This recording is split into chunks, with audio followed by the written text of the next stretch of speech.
देखिए, जब हम सुबह उठते हैं तो स्नान के बिन स्नान करना बहुत ज़रूरी है।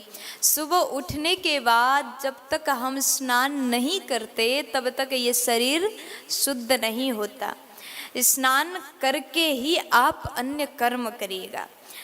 शास्त्र कहते हैं कि बिना स्नान किए अगर आप कोई भी पुण्य कर्म करते हैं, दान करते हैं, भजन करते हैं, भगवान का नाम लेते हैं, पुण्य कर्म करते हैं, जितने पुण्य कर्म करते हैं वो सब निष्फल हो जाते हैं।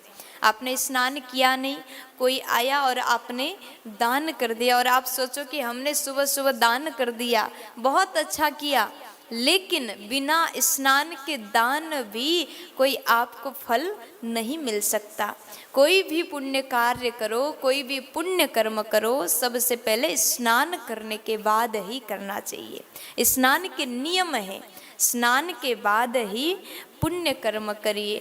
अगर स्नान ना करके, स्नान के बिन आप कुछ भी पुण्य कर्म करते हैं तो वो राक्षस ग्रहण कर लेते हैं, भगवान नहीं राक्षस ग्रहण कर लेते हैं।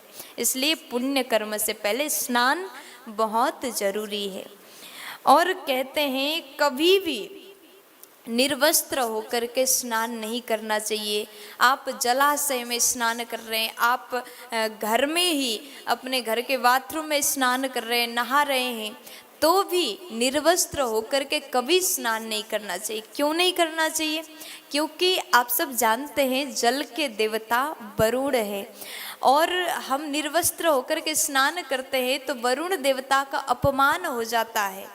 इसलिए कभी भी वस्त्र धारण करके ही स्नान करना चाहिए। और आपने सोचा पुण्य कर्म कर रहा हूँ, दान कर रहा हूँ, सेवा कर रहा हूँ, कोई भी पुण्य कार्य करने से पहले स्नान जरूर करें। एक नियम बनाइए, सुबह उठने के बाद आप सबसे पहले स्नान करिए और उसके बाद आप भजन कर सकते, पूजन कर सकते, सेवा कर सकते, दान कर सकते हैं। जितने पुण्य कर्म करेंगे वो फिर भगवान ही स्वीकार करेंगे। इसलिए स्नान के ये नियम का पालन अवश्य करना चाहिए। प्यार से बोलो।